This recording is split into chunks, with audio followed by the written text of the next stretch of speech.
Hello everyone, thanks again for being here. I call myself Dutch Israeli, and I tell the stories of the victims of 7 October and beyond, because the true crime community doesn't. It's been a while since I uploaded, and that's because it has been a very tense time here, and I couldn't concentrate on anything really. So as you probably know, Iran tried to bomb Israel, and it was a very scary night. This is the video that Yosef Haddad posted of that night.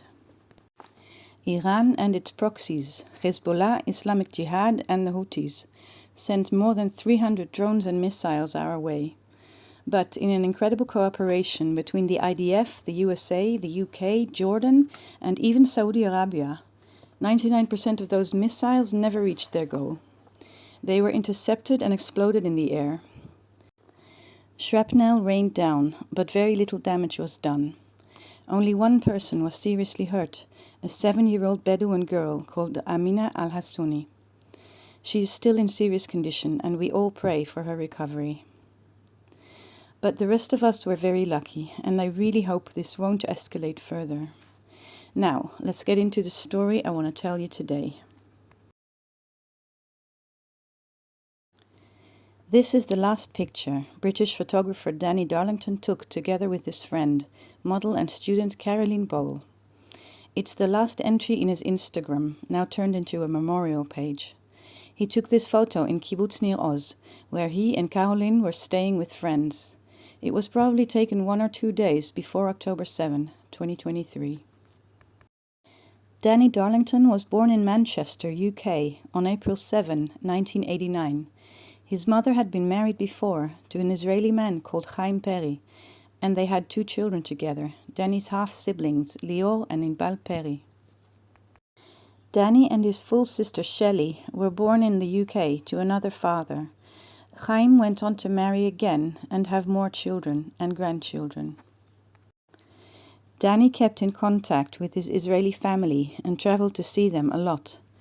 Chaim Perry and his second wife, Osnat, lived in Kibbutz Nir Oz, and that is where Danny usually stayed. Nir Oz was like a second home to him. Danny was a talented photographer. He took art photos, portraits, and cityscapes. He loved photographing the Israeli landscape when he visited. The last few years of his life he lived and worked in Berlin. Danny and Carolin Bohl were friends. She was often his model and the subject of his photos. She was not his girlfriend.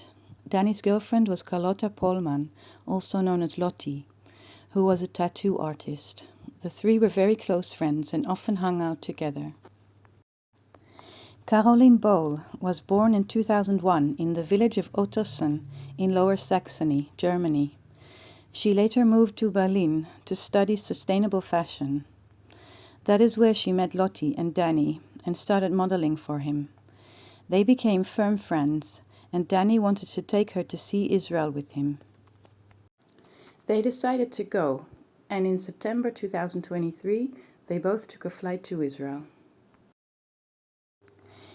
Carolin and Danny's trip to Israel was a great success for the first 2 weeks. They went sightseeing and floated in the Dead Sea. They sunbathed at the beach in Tel Aviv and went out with friends. They went trekking in the desert and stayed in Kibbutz Nir Oz with Danny's family. Danny documented everything in photographs and videos. This picture is a screenshot of a video posted on Instagram of Carolin looking into the sunset and listening to the muezzin call from the mosque in nearby Gaza. But that same muezzin might have been calling the people of Gaza to arms. Those same people gathering in the mosque might have already been planning their deadly invasion of the kibbutzim on the Gaza envelope. Hamas members might have been praying to Allah for victory on October 7. Danny and Carolin were not supposed to be still in Nir Oz on that day. They were originally planning to leave for Tel Aviv on Friday, October 6. But they decided to stay another night in the beautiful, quiet kibbutz. Early the next morning, thousands of terrorists broke through the border and invaded the kibbutzim, killing, burning, and butchering people hiding in their houses. Danny and Carolin went into the safe room of the house where they were staying, but the terrorists found them. Carolin managed to send the last text to her mother. "Thank you for everything you did for me. I love you." Their bodies were found shot to death the next day. Chaim Perry, the father of Danny's half-siblings, was abducted to Gaza. Lior Perry was left to try to pick up the pieces, to explain the tragedy to the family in Manchester, to contact Carolin's family in Germany, and to somehow tell his own young children that their fun British uncle was not coming to visit anymore, and that their grandfather was now a hostage. I can't imagine the pain they all must be going through. Carolin's sister, Anya Paskesi, posted this on social media. "My angel sister Caro is in heaven. She was 22 years old and was killed yesterday by Hamas terrorists. We are absolutely broken." Danny's sister Shelley posted this. "I cannot believe I am writing these words. My baby brother, Danny, was killed in the terrorist attacks in Nir Oz, Israel, on Saturday, 7th October, 2023.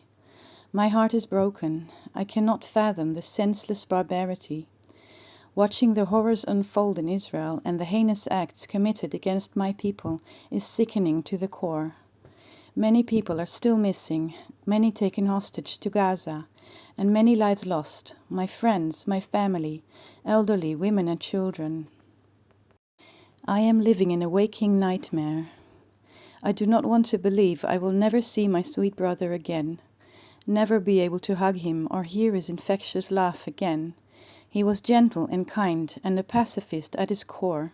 He touched the lives of so many people and was loved by everyone he met. He did not deserve this." 2 months later, Danny's girlfriend Lottie organized a photo exhibition at the Berlin Art Gallery to honor Danny and Carolin. Many of their friends and family members came to admire Danny's work and to remember the two. Chaim Perry, the father of Danny's half-siblings, is 79 years old. He lived in Nir Oz since he was a teenager. On October 7, he gave himself up to the terrorists, so his wife Osnat could stay hidden. He has been a hostage ever since. He appeared in a Hamas video on December 18, together with 2 other elderly men. His family is extremely worried about him. He suffers from a heart condition and doesn't have his medication. Carolin, Danny and Chaim are all victims of Hamas. They didn't deserve any of this. My heart goes out to all 3 of them, but especially to Carolin. She was so young, and she was in Israel only to see the interesting things the country has to offer. Her death was a terrible injustice, as was Danny's. The world is a sadder, emptier place without these 2 beautiful, talented people.